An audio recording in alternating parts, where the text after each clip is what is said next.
My name is Marie Gervais, and I'm the host of the Culture and Leadership Connections podcast, where culture, communication, and context meet in the workplace.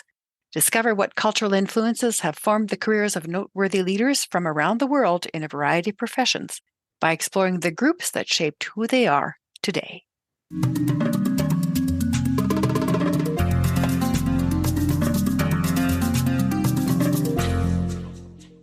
Hello, Culture and Leadership Connections podcast listeners. Today, I am very privileged to present to you Claudia Miller, who is a career coach, speaker, and DEI strategist. She founded her own company called ClaudiaTMiller.com, and she helps women in tech land fulfilling jobs at the senior level. She also partners with companies and organizations in identifying rising stars within their organizations and providing strategic insights to support and develop a leadership and talent pipeline with a focus on women and women of color. Because of her efforts, she has worked with top Fortune 500 companies and has partnered with the World Business Chicago to develop a workforce development strategy to decrease unemployment rates for persons of color. She's the creator and host of Roadmap to the Executive Suite podcast, and her client success has put her into Forbes, MSNBC, Thrive Global, and Business Insider, which qualified her as being on the top global list of top innovative career coaches. So that's quite an accomplishment. Claudia, welcome to the podcast. I'm so happy to be able to host you. Thank you, Marie. I'm so happy to be here, and especially some of the topics we'll be discussing today. Good. I'm glad you're looking forward to the topics.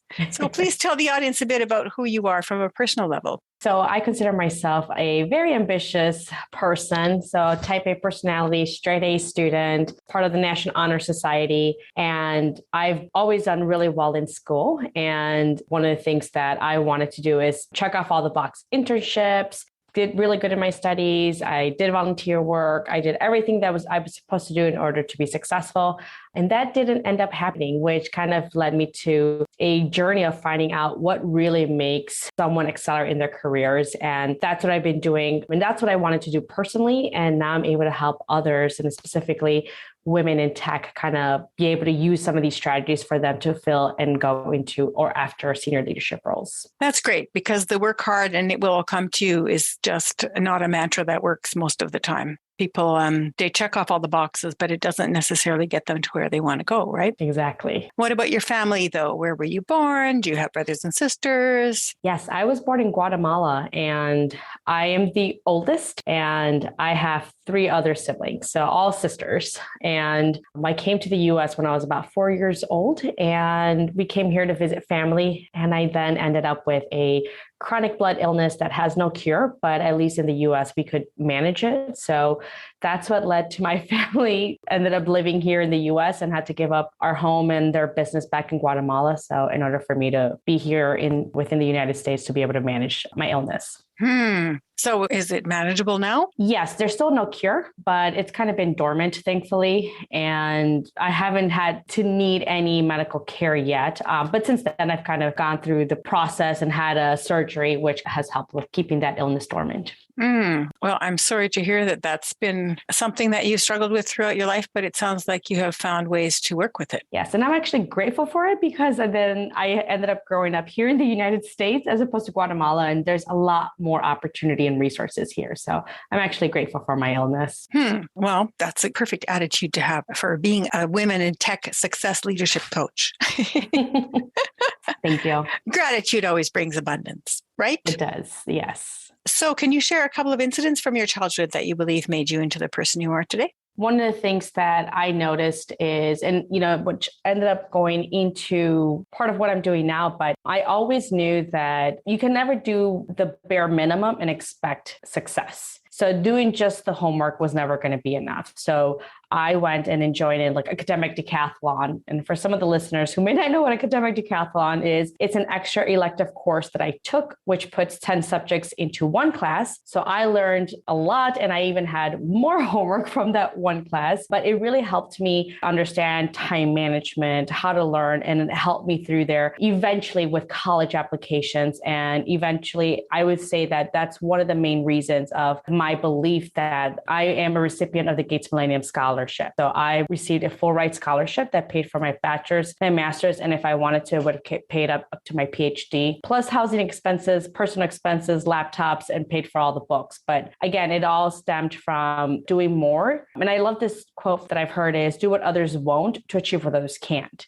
So that application itself was a 64-page application for a scholarship that right now has at least paid off or has paid for my studies up to like $200,000 to $250,000. So most people wouldn't have filled out a 64-page application, but I knew what I wanted and I already had done the work. So I already had straight A's at this point. I had job experience. I had internships. I've done extracurricular activities. I have won awards. So now I was able to leverage that into a very complex, very competitive college application. And because of it, I earned a full ride scholarship. That's really good as an adult, but I was actually asking for specific incidents from your childhood, something that stands out.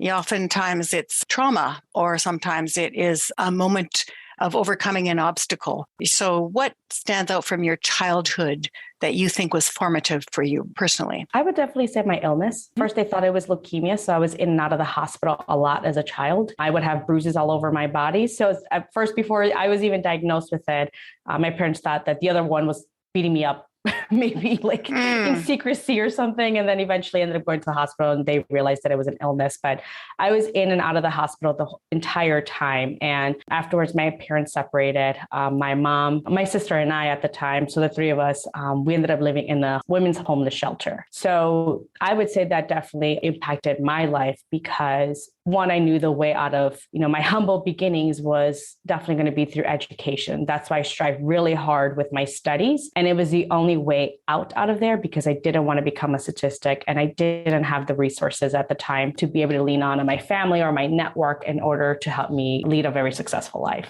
Mm-hmm. Yeah. So it sounds like you really had to have the will to survive with the eldest that you had. Yeah, I was the oldest. So, and I mean, when this happened, I was around 8 years old and my sister might've been like 3 years old. Mm-hmm. And then when your parents separated and you were in the homeless shelter, you're thinking, whoa, I've got to move up from here, right? I never want to be in this situation. Of what can I do in order to ensure success and never end up here? Mm-hmm. I'm sure that was quite a motivating factor when the going got tough. It definitely was. On top of that, being hospitalized. Yeah. Both of those things together are so significant. I'm sure it helped you develop grit for sure. Definitely grit, a lot of work ethic and perseverance. Mm-hmm. What about as an adolescent? What stands out in your mind as an adolescent? A specific incident can often be helpful to help people understand. Well, I would say, like I said, my illness has really played a big part in my role upcoming. And as an adolescent, one of the things that thankfully for some period of time, I think from the age of like 10 or 11 up until 14, my illness had been dormant. So it comes in and out. Like I said, it's very rare. And of course, I pushed myself to the limit. So I have to take all these classes. I was doing architecture at the time, and I was doing it plus working around 10 to 15 hours on top of everything, plus, taking care of my sisters because my mom worked full time and I had to do a lot. And because of it, I ended up almost burning myself out at like 14, 15 years old. And I ended up back in the hospital and it reactivated my illness. Since then, I've been taking a very methodical approach to say, okay, I need to take care of myself. Otherwise, I already know I'm going to end up in a hospital and I don't want it to be that way because if it does happen to, flare up again, I don't know if there's going to be another cure for it. So I've always tried to stay cognizant to not burn myself out. I tend to be very ambitious and driven and always be that yes person. But because of it, kind of taught me to pull back and really reflect. Is this really needed? Do I need to do this now? Do I have the bandwidth? And can I still take care of myself? And thankfully, I've been able to continue to do that as an adult. And I would say that's one thing too that helps me kind of stay in check because if it weren't for my illness, I probably work even more hours just because I tend to be very driven. Mm-hmm. Mm-hmm. Well, that's good self-reflection. You know where you might fall and also what to do to mitigate it so you stay balanced, right? Exactly. And also taught me how to work smarter, not harder. Mm-hmm. Mm-hmm. So from the groups that you were born into, Guatemala would have had an influence on you, even though you came when you were 4 and your family influence. And wherever you moved to in the United States, there's always a culture there that you're just growing into and you're unconscious of it, right? as an adult, you can reflect back and say, oh, this is what affected the way I see the world and how I see things. And it was a foundation for who I am. So what groups, and that can also include language, it can include ethnicity, religion, profession, social class, region. People who live in mountains have a different approach than people who live by oceans. So which of those groups that you grew into unconsciously would you say have affected you now? Definitely growing up Hispanic, Latino, my values. And I've seen this across other women as well, where, in my culture, you're kind of taught to be timid, to be quiet. Women are kind of told, you look prettier when you don't talk, just smile and don't intervene, don't speak up, put your head down, work really hard, stay quiet. And, that's what you're taught. And of course, let alone negotiate your salary and, sell yourself and toot your own horn, where that's what you need now, at least here in the US, to kind of get ahead in your career. So I really had to navigate, first one in my family to graduate from high school, let alone getting a master's degree and then going to the corporate world. How could I navigate this while still being able to understand how the corporate world works? Because right now it is really going against with what I grew up in. And how can I navigate this space in a way that's true to myself? How did you? A lot of reflection, but mostly since I didn't have actual people that I can look up to, like mentorship, I had to rely heavily on books, on blogs. I listened to a lot of blogs. I had to become very resourceful. So I, reached out to other people, cold email, or maybe when I was in college-ish, afterwards, there was some version of LinkedIn at the time. So I was still able to identify people or join internships and try to connect with people there to help me really navigate and understand, like, how do they do it? What does the success look like? And that really gave me the confidence to start negotiating, advocating for myself. And now it's been years now, but I've been able to gather that information, that intel, those strategies, those resources, that skill set, and being able to sharpen it and develop it from where it is today. So you were really engaged in bridging. Yes, I had to find the resources on my own. And there's just so much you can learn from reading. Eventually, you need to take action. And that's where I learned the most. Mm-hmm. So what about growing up and into other groups? So you might grow up in a small town or in a city in a certain area and stay there for many generations. But oftentimes now people are required to move across cultural difference, social class difference. And when they learn different professions or they go to school, they often have an experience with groups being different from what they were originally exposed to. So what would you say have been groups that affected you as you grew older? Well, growing up, my neighborhood was mostly Hispanic and Polish. So that was kind of like what my circle was up until I got to college. And all of a sudden, I went to a very diverse college. I pretty much grew up in Chicago. So very city, definitely a city girl. And then I went into college and all of a sudden there's, different cultures and ethnicities and backgrounds and languages. So that was new to me, but I absolutely loved it. I got exposed to different types of music, to different types of food, cultures, where I didn't realize a lot of these things or people or traditions existed up until college, which is, I feel like, pretty late in life, just because I kind of lived in a bubble growing up. We didn't travel. We didn't do a lot of the things. So being exposed to this other world really expanded my way of thinking. And since then, I've been trying to almost push myself to say, like, what else, what other groups or what else can I expose myself to really create a limitless mindset and understand the environment of what's happening. Because if you had asked me at 14, 15 years old, like, what will be an ideal career or salary, I mean, I would have said, making $60,000, $70,000, I'll be rich. I can buy a convertible. I can buy a mansion. I can buy so many things just with $65,000, $70,000. And once I got to that point, I realized that you cannot buy a mansion or a car and all these things with that salary, and that there's so much more money to be made out there. I have clients, people that are making $200,000, $300,000, $400,000, $500,000. So really pushing myself. And that first experience was very important to me because it was the beginning of many things. Yeah, people often often can't see beyond the amount of money that they were used to in their families when they were growing up. And it's hard for them to imagine earning more. And even when they do earn more, then they end up sabotaging themselves so that they go back to what was familiar. I think that's often a problem when you move across social class. And then there's also their different behaviors and networks, and there's cultural differences, and there are also social class differences. It sounds to me like you were experiencing both at the same time. Yeah. And it was a really great experience. And I continue to do that to this day, plugging myself in circles where maybe I'm at the bottom of the totem pole, but that just means that I have a lot more to learn and I have people that I can learn from. It became really helpful. Yeah, exactly. You have an open attitude towards learning from things that are not like you. Exactly. Mm-hmm. So how would you say anything that you grew into has affected who you are? I actually have adopted certain behaviors from different cultural experiences that I just thought were better. For example, I've lived in countries where everybody was very friendly and always greeted each other. And where I am in northern Canada here, people don't do that. And I decided that's not the way I was going to be. So I always greet people, even if nobody greets me back or even acknowledges. And my children, when I was growing up, would say, "Why do you do that when nobody even says hi?" And I go, "Because I'm trying to change the culture, okay? Help me out here, work with me." And after COVID, what happened is all of a sudden people started to respond. So I don't think it was anything that I did that would have changed an entire neighborhood. But I think that the experience of COVID and with a few people saying hello started to affect the neighborhood vibe. And people are more open and friendly than they were before. So it was a conscious effort to make a change. You talked about moving into the corporate world and doing what you need to do academically and job-wise. But what about personally? Have you done something that you intentionally did to move into a new behavior? There's just so many things because I feel like I had to reframe my money mindset, what I thought about success, how I even portrayed myself.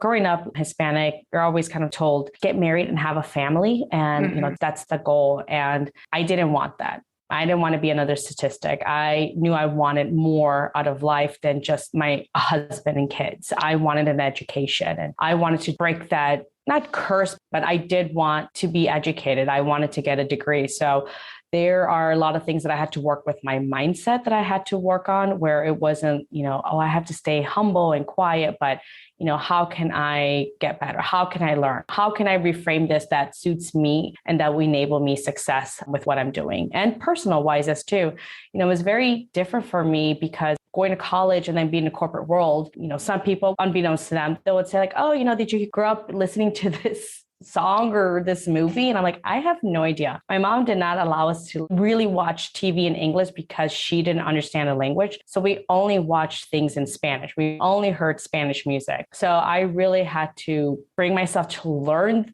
and watch these movies afterwards when I started going to college because I hadn't been exposed to it. And I feel like I missed so many things, even in conversations, because I just didn't understand the reference of it. That's definitely something where I still, I maintain my culture. I still listen to Spanish music, but now I also learn to appreciate and like watching English movies and music as well. Yeah, well, everybody else missed out on sharing Spanish culture and movies and songs. So it's a two-way street, right?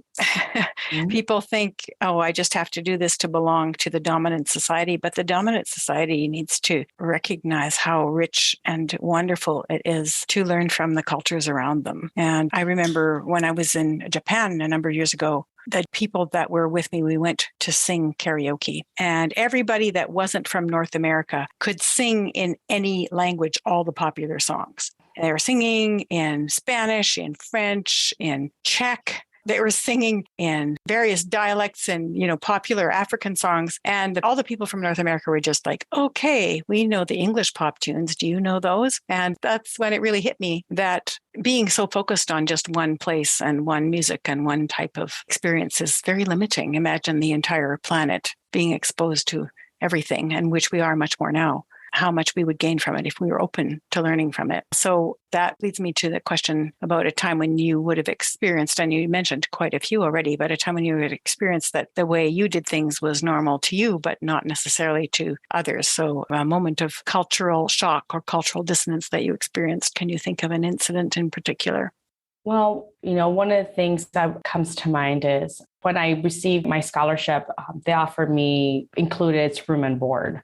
Growing up, especially in a Latino household, it's very uncommon for you to leave your home unless you're married.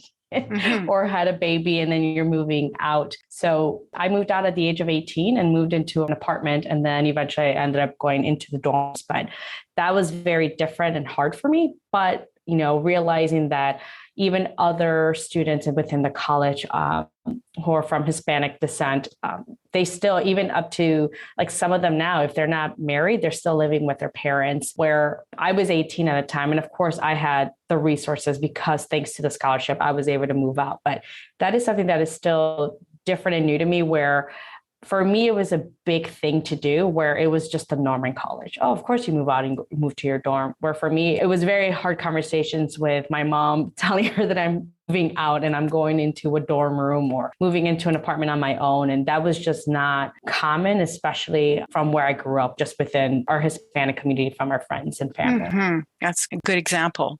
Probably now, I would say more people stay at home much longer because there is just no economic way for it to happen unless you get a scholarship. And even then you may not have the living arrangement fees to be able to pay for it. It's become more and more common now for people to stay at home much, much later, even if it wasn't part of their culture initially. Yeah, definitely with this market, and especially the housing market, it makes it really hard for people to kind of live on their own. That's why I said, thankfully, I had the scholarship that allowed me to do that. Otherwise, I wouldn't have been able to. And also, thankfully, you had that experience of being in a family where you really felt like you belonged to that group and they supported you. I hope that's how you felt. Yes, I definitely did. So we're getting close to the end of the interview. I just wanted to ask you about tips for what brings out the best in you. So if you have a client that you work with or a contract that you work with, what would bring out the best in you to be able to do your best job in that contract or with that client? I tend to be very solution focused. So I only work with clients that I know that I can help. So I already have a lot of confidence in them. Whether they feel confident or not, that's a different question. But I'm always feeling confident and knowing I know that they're meant for more. I know they're ready for this promotion. I know they're ready for this. They need to be making more, and sometimes even $140,000 more because they have the skill set, and that's what the market is paying. So what brings out the best in me is, first, my clients coming to me and being open. I'm very transparent, and I ask them what is really happening. And finally, I like to do an exercise of what are we trying to say here in one sentence? What is the so what? Oh, so you're not feeling confident. Okay, so what? Where is this stemming from? Why do you not feel confident? And just going through that exercise with them kind of makes them realize that, oh, here's the true root cause. Here's where I'm really struggling. And now I know how to help them, because if they don't communicate with me, I can't provide that solution.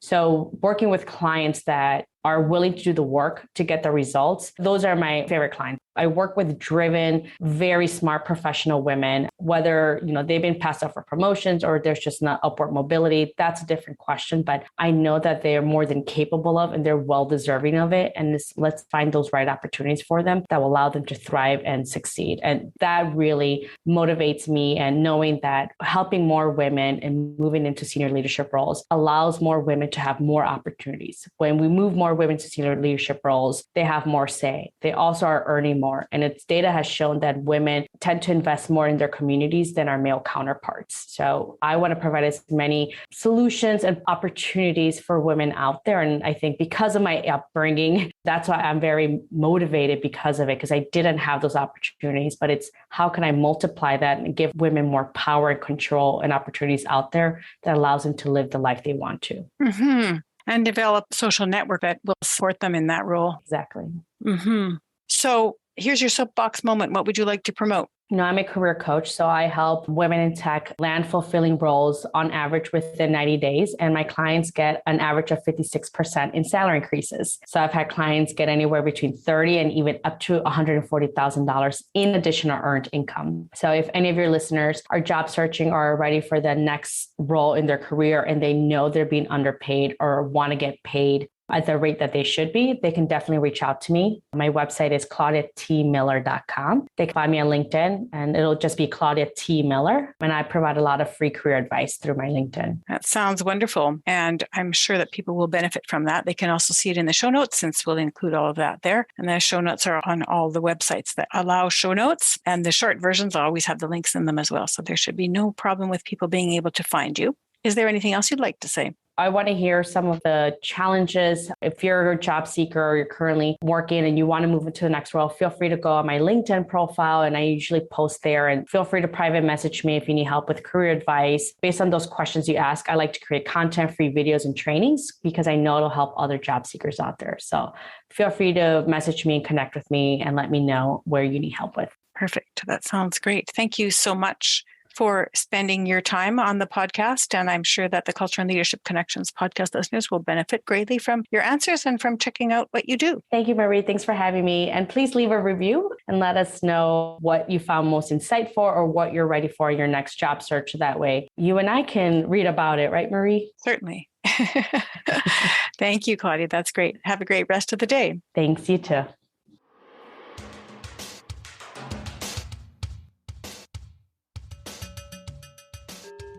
Claudia Miller has an impressive bio. Her efforts to help women in tech land successful senior level jobs earned her multiple features in Forbes, MSNBC, and Thrive Global. I'm not surprised that Business Insider put Claudia in the company of top innovative career coaches. This has not come without huge challenges, including immigrating from Guatemala with her family, being diagnosed with a rare chronic blood illness, and having to overcome poverty and gender stereotypes along the way. Taught to keep her head down and her mouth shut, Claudia now not only uses her own voice to its full advantage, but coaches women in tech to land fulfilling roles within 90 days at an average of 56% increase in salary. If you were inspired by this episode with Claudia, do share it with a friend or colleague and rate and review it right on our podcast page. If you go to shiftworkplace.com/podcast, you can scroll down to Claudia's episode where, on the show notes page, you will have everything in one place to rate and review. Thank you for listening. And may culture and leadership connections continue to guide and inspire your day. Want to show some appreciation? You can buy me a coffee. What? How do you buy a coffee for a podcast owner? Well, there's a way. Let me explain. You go to buymeacoffee.com/Marie Gervais. That's spelled MarieGervais. So it's buymeacoffee.com/Marie Gervais. And when you go to that website, what's going to happen is you'll get a chance to click on 1, 2, 3, 4, or 5 cups of coffee at $5 a piece to help contribute to the cost of the podcast. And yes, it's $5 for a cup of coffee because it's quality coffee for a quality podcast. So I hope you will contribute and you'll help us to reduce the costs of the podcast by going to buymeacoffee.com/Marie Gervais. Thank you in advance for your generous contribution.